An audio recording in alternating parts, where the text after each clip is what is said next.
How's it going, YouTube? This is Skull, and welcome to episode 81 of Zootopia on home video. Today, I'm swinging back to Japan for the first time in a very long time because I just got some stuff in the mail a few weeks ago, and thanks to what I got, my Japanese subset is now 100% complete for the first film. I have the second film on order from HMV. That was supposed to ship like a month ago now, and it hasn't yet. So until it shows up, I figure, hey, now's probably a good time to go and show this stuff off. So today's episode, we're going to start going through my latest stuff that completes my Japanese set. And the first thing is this, the Japanese Zootopia rental DVD. So you might recall when I showed off the Japanese editions of Zootopia, there was not a DVD-only version of the film. It was a Blu-ray that came with a DVD, and that was the only way to buy a DVD copy of the film when it came out. But here I am holding a full DVD copy of the film. It's in a case. It's an official release straight from Disney. There's nothing bootleg about this. This is an official bona fide DVD copy of the film, and it's just the DVD. There's no Blu-ray in here. Well, how does that work? Well, in Japan, especially 10 years ago, but still true today, rentals are still a big deal. In most of the rest of the world, rentals are very niche. They've vastly fallen by the wayside in favor of streaming or people just buying films all over again instead of renting them. But in Japan, renting never really went away. It's definitely less popular now than it was at its peak in the 90s. You know, in the 90s in the US, it was a common everyday thing to go to Blockbuster and rent movies. In Japan, you still go to your local media market and rent movies. So, and the people who rent movies generally don't have the latest and greatest technology. They don't have 4K players. They don't have Blu-ray players. They have DVD players. So, at these markets, one of the things that they let you do is rent DVD copies of films, and they're in this nice, proper release case. It's really interesting. So, now you're probably wondering, well, if it's a rental only, then how come I own it? Well, the way these work is after the rental period's over, the companies usually just sell off the movie at a discounted price. They say, okay, well, this was rented like 100 times and now no one wants to rent it anymore, so we'll sell it for a few dollars, and if you want it, it's yours. So these are very easily available. They're easy to get. They're readily available. And so the secondhand market is full of rental copies of films in Japan. In fact, for some films, you're more likely to find a rental copy than a retail copy.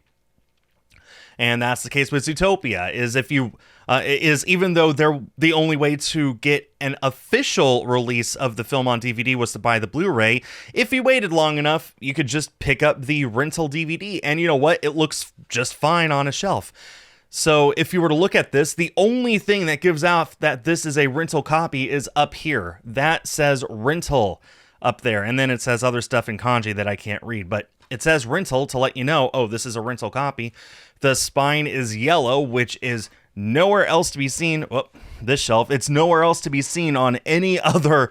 This really sticks out on my shelf, just this bright yellow copy. But the back is pretty much identical to what you would see on the back of a normal Japanese release. So yeah, we got the blurb up there. We got the synopsis of the film. Basically, if you were to look at the back of this, and you would not find any differences between this and the back of a regular release, aside from the fact that there is no regular release of the DVD.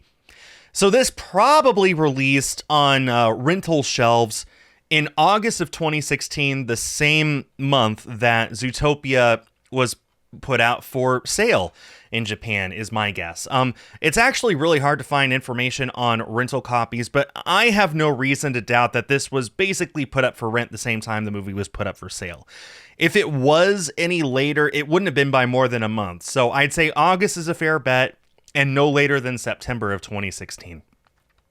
So I've pretty much shown off what the outside looks like. Again, it's a DVD case. This is like there was no DVD case for a retail release in Japan, so this is pretty cool. And the inside, there's no booklet or pamphlet or anything. You do have the disc itself, and this is what the disc looks like. It's pretty interesting, actually. This is another way to tell that it's a rental disc, and makes it easier for you if you're at home to take a glance at your discs, and it just stands out. This is what it looks like. So you got the film logo up there. Here you've got all the information. So it's a DVD, Disney DVD with Disney's Fast Play. It's in color. It's a 2-layer disc. It's 108 minutes, has Dolby Digital. And then right here, it says it's a rental copy. And then over here, this is saying, don't handle the data side of the disc and don't write on it with marker. And guys, Japan takes care of their stuff. Look at that. It's absolutely immaculate. This is an ex-rental disc. How many people rented this back in 2016, 2017, and yet there's not a scratch on it? Japan knows how to take care of their stuff. Oh, and one more important thing, just like all the other retail DVDs in Japan, this is Region 2 only. It is Region 2 NTSC, so it'll play in my Japanese DVD player, but it will not play in a European Region 2 PAL player. Aside from that, amazingly, even though everything about this package is unique, even the disc art, the contents on the disc are identical to the Japanese retail DVD.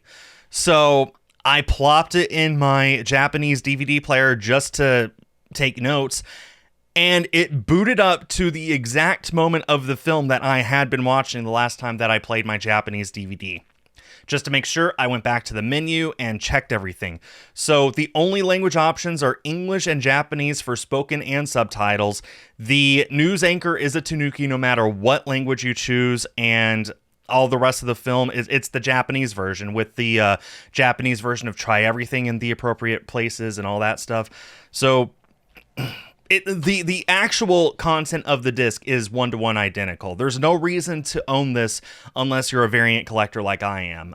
That being said, if you want a Japanese copy of the film on DVD and this just happens to be cheaper than the Blu-ray combo pack, then there you go. Then you'll know, hey, this is exactly the same. So there you go. That was the Japanese rental DVD of Zootopia. It's pretty interesting. It's really cool that this is the one and only way to own the film as a DVD standalone edition from Japan. And again, I just love that it's so high quality too. I think this is the only way to own this art in a DVD form on the front, and it's just really nice to look at. Guys, I still don't know what's up with this giraffe. 81 episodes in, and I don't know who this giraffe is or why they keep putting him on the front of all these. Anyway, that'll bring this video to an end. So that was the Japanese rental DVD of Zootopia. And like I said, I've still got 1 or 2 more episodes to come to show off more stuff that I got from Japan to finish up my Zootopia Japanese subset.